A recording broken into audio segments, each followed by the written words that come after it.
जय हिंद। इस क्लास में हम आगामी बीपीएससी बीएसएससी जो कि 2023-24 में आयोजित होने वाले हैं उसके लिए इम्पोर्टेंट साइंस के इम्पोर्टेंट 30 क्वेश्चंस का प्रैक्टिस सेट सॉल्व करेंगे। यह हमारा 5 नंबर का प्रैक्टिस सेट है। सभी क्वेश्चन बहुत ही इम्पोर्टेंट होने वाले हैं, इसलिए पूरा वीडियो आप ध्यान से देखिएगा।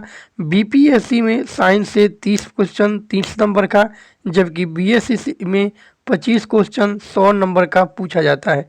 इसलिए इन सबको ध्यान में देखते हुए हमने ये वीडियो तैयार किया है, तो आप पूरा क्लास ध्यान से देखिएगा। चलिए स्टार्ट करते हैं। पहला क्वेश्चन है, विटामिन ए का रासायनिक नाम है। विटामिन ए का रासायनिक नाम रेटिनॉल है। क्या? रेटिनॉल है। और विटामिन ए को प्रतिरक्षी विटामिन भी कहा जाता है। विटामिन ए की कमी से, अगर डिफिशियंसी की बात करें तो विटामिन ए की कमी से रतौंधी और जीरोपथैलेमिया नामक रोग हो जाता है। रतौंधी और जीरोपथैलेमिया नामक रोग हो जाता है, तो आपको ध्यान रखना है, यह इम्पोर्टेंट क्वेश्चन है। और विटामिन ए की बात करें तो विटामिन ए जो है इसका सबसे प्रमुख स्रोत जो है वो गाजर है। कौन सा? गाजर है। तो ये सभी फैक्ट आपको ध्यान में रखना है। अगला क्वेश्चन है, मानव शरीर में विटामिन ए, कौन सा? मानव शरीर में विटामिन ए का भंडारण कहाँ होता है? तो मानव शरीर में विटामिन ए का भंडारण यकृत अर्थात लीवर में होता है। तो ये भी बहुत ही इंपॉर्टेंट क्वेश्चन है, आपको याद रखना है। और फैक्ट की बात करें तो विटामिन ए का रासायनिक नाम रेटिनॉल, इसे प्रतिरक्षी विटामिन भी कहा जाता है। यह पीले फलों में पाया जाता है। इसका मुख्य स्रोत गाजर है, अर्थात विटामिन ए का मुख्य स्रोत जो है वो कौन सा है? तो गाजर है। इसकी कमी से रतौंधी यानी मतलब और भी है, रतौंधी और जीरोपथैलेमिया नामक रोग हो जाता है। इसके प्रमुख स्रोत गाजर है। चलिए, ये हो गया विटामिन ए से संबंधित प्रमुख फैक्ट। अगला क्वेश्चन है, विटामिन ए एवं बी के आविष्कारक कौन है? तो विटामिन ए एवं बी के आविष्कारक मैकुलम है। कौन? मैकुलम है। इसे आपको ध्यान में रखना है। अगला क्वेश्चन है, परजीनी फसल अर्थात ट्रांसजेनिक क्रॉप स्वर्ण चावल। इंग्लिश में क्वेश्चन जब आपको देता है तो वहाँ गोल्डन राइस देगा। कौन सा?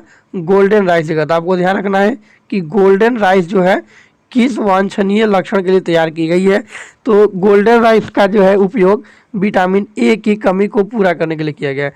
अर्थात स्वर्ण चावल अर्थात गोल्डन राइस जो है विटामिन ए की लक्षण के लिए तैयार किया गया, मतलब विटामिन ए की प्राप्ति होती है। क्वेश्चन यहाँ से ऐसे घुमाकर पूछ सकता है कि गोल्डन राइस में अर्थात स्वर्ण चावल में किस विटामिन की प्राप्ति होती है? तो विटामिन ए की। अगला क्वेश्चन है, विटामिन बी1 का रासायनिक नाम क्या है? तो विटामिन बी1 का रासायनिक नाम थायमीन है। कौन सा? थायमीन है। विटामिन बी1 का रासायनिक नाम थायमीन है। वैसे ही अगर विटामिन बी1 की अलग अलग फैक्ट की बात करें तो विटामिन जो बी1 है यह विटामिन बी का ही टाइप है, और विटामिन जो बी है उसका भी नाम थायमीन ही है। और विटामिन बी जो है यह अलग अलग टाइप का होता है, इसीलिए विटामिन बी को विटामिन बी कॉम्प्लेक्स भी कहा जाता है। विटामिन बी की कमी से बेरी रोग हो जाता है। कौन सा? बेरी। ध्यान रखिएगा, ए की कमी से रतौंधी या जीरोपथैलेमिया और बी की कमी से बेरी नामक रोग हो जाता है। ये आपको ध्यान रखना है। और विटामिन बी का रासायनिक नाम थायमीन है। ये आपको बहुत ही इंपॉर्टेंट फैक्ट है, दोनों याद रखना है। अगला क्वेश्चन है विटामिन सी के बारे में। विटामिन सी का रासायनिक नाम क्या होता है? तो विटामिन सी का रासायनिक नाम एस्कॉर्बिक एसिड होता है। कौन सा एसिड? एस्कॉर्बिक एसिड होता है। और विटामिन सी की कमी से एस्कॉर्बी होता है। कौन सा? एस्कॉर्बी। ध्यान रखिएगा, विटामिन बी1 की कमी से या बी की कमी से बेरी और विटामिन सी की कमी से एस्कॉर्बी। और इस एस्कॉर्बी से ही ध्यान रखना कि एस्कॉर्बी एसिड नाम होता है विटामिन सी का। तो ये आपको ध्यान रखना है कि विटामिन सी का रासायनिक नाम एस्कॉर्बिक एसिड। और इसका जो स्रोत की बात करें तो इसका जो प्रमुख स्रोत है वो आंवला होता है, विटामिन सी का मुख्य स्रोत। और इसका रासायनिक नाम कौन सा हो गया? Ascorbic acid. इसकी कमी से एस्कॉर्बी नामक रोग हो जाता है। तो विटामिन सी आपको ध्यान रखना है। अगला इसी में एक क्वेश्चन पूछता है विटामिन सी के बारे में कि वह कौन सा विटामिन है जो शरीर में भंडारित नहीं रह सकता है। तो ध्यान रखिएगा विटामिन सी जो है शरीर में भंडारण इसका नहीं होता है, यह बहुत जल्दी ही नष्ट हो जाता है। इसी में एक और क्वेश्चन पूछता है कि कौन सा विटामिन घाव भरने के काम आता है, तो विटामिन सी जो है घाव भरने के काम आता है। ये आपको इम्पोर्टेंट फैक्ट है जो कि ध्यान रखना है। अगला क्वेश्चन है विटामिन डी के बारे में। विटामिन डी से क्वेश्चन पूछा है कि कैल्सीफेरॉल रासायनिक यौगिक का सामान्य नाम है, अर्थात किस यौगिक का नाम कैल्सीफेरॉल है। चेंज कर दिया है, तो विटामिन डी का रासायनिक नाम कैल्सीफेरॉल होता है। ठीक है, विटामिन डी का जो है रासायनिक नाम वो क्या होता है, कैल्सीफेरॉल होता है। और इसकी कमी से रिकेट्स हो जाता है, जिसे सूखा रोग भी कहते हैं। कौन सा, रिकेट्स, इसे सूखा रोग भी कहा जाता है। यह एक मात्र विटामिन है जी, हार्मोन भी है, मतलब ए से लेकर के के तक जितने भी विटामिन है उन सब में मात्र डी ही एक विटामिन है जो एक हार्मोन भी है। और ध्यान रखिएगा सूर्य के प्रकाश में ही विटामिन डी का संश्लेषण कर लेती है स्किन, मतलब जो हमारा त्वचा है वह सूर्य के प्रकाश से विटामिन डी को ग्रहण करता है। तो ध्यान रखिएगा विटामिन डी के बारे में, यह सबसे इम्पोर्टेंट फैक्ट है। और विटामिन डी में भी आपको ध्यान रखना है कि विटामिन डी में कैल्शियम पाया जाता है। कौन सा, कैल्शियम नामक धातु पाया जाता है। और इसकी कमी से क्या हो जाता है, तो ध्यान रखिएगा सूखा रोग या रिकेट्स हो जाता है। इसे एक और ध्यान रखना है कि ऑस्टियोमालासिया भी विटामिन डी की कमी से होता है। अगला इसके बारे में जो फैक्ट है वो है जब किसी तत्व के परमाणु की एक से ज़्यादा द्रव्यमान संख्या होती है तो उसे क्या कहते हैं। तो ध्यान रखिएगा कि एक से ज़्यादा द्रव्य, कोई एक तत्व है, मान लीजिए कोई एक एलिमेंट है और इसका जो है एटॉमिक मास अलग अलग है, जैसे मान लीजिए 40 है, 45 है, A45, इसी तरह से A50 है। तो ध्यान रखिएगा ये सभी जो है A45 ये सभी मिल करके क्या कहलाएंगे, तो ध्यान रखिएगा क्योंकि यहाँ एटॉमिक नंबर सबका सेम रखा गया है, एटम भी सेम है, एटॉमिक नंबर भी सेम है, तो इसलिए इसको आइसोटॉप कहा जाएगा। क्या कहा जाएगा, आइसोटॉप कहा जाएगा। तो ध्यान रखना है आइसोटॉप और आइसोबार में समभारिक और आइसोटॉप, कौन सा, समस्थानिक और समभारिक। तो ध्यान रखिएगा आइसोटॉप और आइसोबार। ध्यान रखिएगा बार का मतलब होता है भार, शॉर्ट में आप याद रखिएगा बार मतलब भार, ऐसे ट्रिक याद करने के लिए। आइसोटॉप मतलब होता है समस्थानिक स्थान। ठीक है, तो यहाँ ध्यान रखना है आपको, आइसोटॉप कहेगा तो उसमें क्या रहेगा, तो नंबर ऑफ एटम, मतलब एलिमेंट तो सभी दोनों में सेम रहता है लेकिन एटॉमिक नंबर सेम रहेगा आइसोटॉप में। आइसोटॉप में एटॉमिक नंबर सेम रहेगा और क्या डिफरेंट रहेगा, तो एटॉमिक मास डिफरेंट रहेगा। जबकि आइसोबार में एटॉमिक मास सेम रहेगा, बार मतलब अभी आपको बताया भार, तो भार मतलब भार सेम रहेगा और एटॉमिक नंबर डिफरेंट हो जाएगा तो उसे आइसोबार कहेंगे। ठीक है, तो वैसा तत्व या एलिमेंट जिसका एटॉमिक नंबर क्या हो, सेम हो और एटॉमिक वेट डिफरेंट हो तो उसे क्या कहेंगे, समस्थानिक या आइसोटॉप कहेंगे। जबकि वैसा एलिमेंट जिसका एटॉमिक मास सेम हो और एटॉमिक नंबर डिफरेंट हो आइसोबार या समभारिक कहलाते हैं। तो इसे आपको ध्यान में रखना है। अगला क्वेश्चन है किसी परमाणु का परमाणुक संख्या से किसकी संख्या का पता चलता है। तो ध्यान रखिएगा किसी परमाणु का परमाणु संख्या अर्थात एटॉमिक नंबर से, एटॉमिक नंबर को हम जेड से डिनोट करते हैं और इससे हम लोग को प्रोटॉन का क्लियर पता चल जाता है, इलेक्ट्रॉन का भी पता चलता है। लेकिन ध्यान रखना है कि इलेक्ट्रॉन चेंज होते रहता है, इसलिए आप ये कंफर्म नहीं कर सकते कि इलेक्ट्रॉन का पता चलेगा कि नहीं। लेकिन परमाणु संख्या अर्थात एटॉमिक नंबर से प्रोटॉन का पता हमेशा चल जाता है क्योंकि एटॉमिक नंबर प्रोटॉन की संख्या के बराबर होता है, इलेक्ट्रॉन के ही बराबर होता है। लेकिन आयन के केस में जब इलेक्ट्रॉन या इलेक्ट्रॉन का लॉस या गेन होता है तो उस केस में इलेक्ट्रॉन चेंज हो जाता है। इसलिए आप कॉन्फर्म रूप से यही कह सकते हैं कि सिर्फ प्रोटॉन का ही पता चलता है। उसके बाद अगला क्वेश्चन है लोहा अयस्क से लोहा निर्मित करने की प्रक्रिया क्या कहलाता है। तो लोहा अयस्क से, तो लोहा के जो मेन अयस्क है वो हेमेटाइट और मैग्नेटाइट है, उनसे लोहा निकालने की प्रक्रिया परिष्करण कहलाता है। कौन सा, परिष्करण कहलाता है। तो ये साइंस के कुछ क्वेश्चन है, इसको ध्यान रखना है। कुछ और भी क्वेश्चन है उनको भी देख लेते हैं।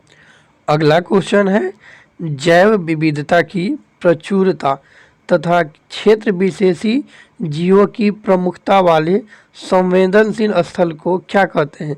तो उसे तप्त स्थल या जैव विविधता हॉट स्पॉट कहा जाता है। ध्यान रखिएगा जैव विविधता की प्रचुरता तथा क्षेत्र विशेषी जीवों की प्रमुखता वाले संवेदनशील स्थल को हॉट स्पॉट और हिंदी में से तप्त स्थल कहा जाता है। अगला क्वेश्चन है, पृथ्वी की सतह पर जल, वायु एवं भूमि सहित जीवों का मंडल क्या कहलाता है? तो ध्यान रखिएगा, पृथ्वी की सतह पर जल, वायु एवं भूमि सहित जीवों का मंडल जीव मंडल कहलाता है। IUCN किस क्षेत्र में संलग्न संगठन है? तो ध्यान रखिएगा, IUCN जो है जैव संरक्षण के क्षेत्र में कार्य करने वाली संस्था है। और IUCN का जो है फुल फॉर्म है international union for conservation of nature. International union for conservation of nature. तो ध्यान रखना है कि IUCN का जो क्षेत्र है वो जैव संरक्षण है। अगला क्वेश्चन है, निरंतर ह्रास के कारण मतलब कमी होने के कारण शीघ्र ही संकटग्रस्त की श्रेणी में आने की आशंका वाली जाति क्या कहलाती है? तो कोई जीव जो कि निरंतर कमी हो रहा है उनमें और वे शीघ्र ही संकटग्रस्त की श्रेणी में आने वाली है, उसे सुभेद्य जाति कहा जाता है। क्या? सुभेद्य जाति कहा जाता है। अगला क्वेश्चन है, पृथ्वी के वायुमंडल में ओजोन की उपस्थिति से क्या होता है?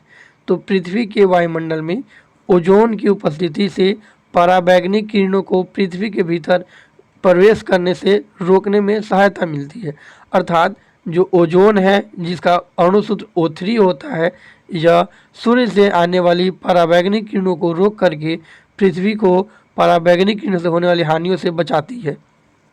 अगला क्वेश्चन है, पहाड़ों पर काफ़ी नमी व जल होता है फिर भी वहाँ मरुद्भिद क्यों होते हैं? तो ध्यान रखिएगा, पहाड़ों पर काफ़ी नमी व जल होता है फिर भी वहाँ मरुद्भिद मतलब वैसे पौधे जो मरुद में पाए जाते हैं। तो वहाँ पानी होने के कारण भी पौधे क्यों होते हैं, मरुद्भिद क्यों होते हैं? तो ढलानों के कारण पानी बह जाता है और पौधों द्वारा उपयोग में नहीं लाया जाता है। तो ध्यान रखना है कि ढलानों के कारण पर्वतों पर का जो पानी है, पहाड़ों का जो पानी है बह जाता है, जिसके कारण पौधों द्वारा उपयोग में नहीं ला पाए पौधे पानी का उपयोग नहीं कर पाते हैं, इसलिए वहाँ मरुद्भिद का उपयोग क्या हो जाता है, मरुद्भिद का उत्पादन होता है। अर्थात वैसे पौधे जो मरुद्भिद अर्थात रेगिस्तान में पाए जाने वाले पौधे। अगला क्वेश्चन है, एक पारिस्थितिकी तंत्र में उत्पादकों एवं उपभोक्ताओं की संख्या का कौन निश्चित करते हैं? तो एक पारिस्थितिकी तंत्र में उत्पादकों एवं उपभोक्ताओं की संख्या जलवायु संबंधी कारक निर्धारित करते हैं। अर्थात किसी पारिस्थितिकी तंत्र में कितने प्रोड्यूसर होंगे और कितने कंज्यूमर होंगे, इनकी संख्याओं का निर्धारण जलवायु संबंधी कारक करते हैं। अगला क्वेश्चन है, मोल्लेम राष्ट्रीय उद्यान कहाँ अवस्थित है? तो मोल्लेम राष्ट्रीय उद्यान गोवा में अवस्थित है। कहाँ? गोवा में अवस्थित है। अगला क्वेश्चन है, मरुस्थलीय भवन डेजर्टिफिकेशन किससे होता है?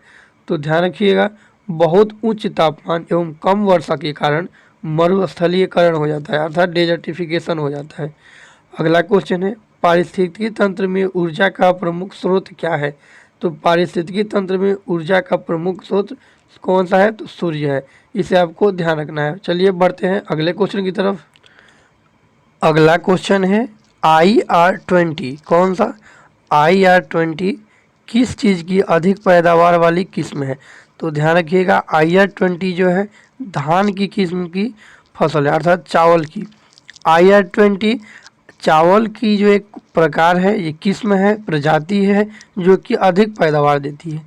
तो क्वेश्चन यहाँ से पूछेगा कि IR20 किसकी किस्म है? तो चावल की।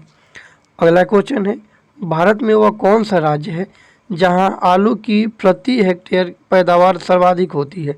अर्थात आलू की पैदावार सबसे ज़्यादा कहाँ होती है? तो ध्यान रखिएगा, पंजाब में आलू का जो पैदावार है वो प्रति हेक्टेयर की दृष्टि से अधिक कहाँ होता है? तो पंजाब में।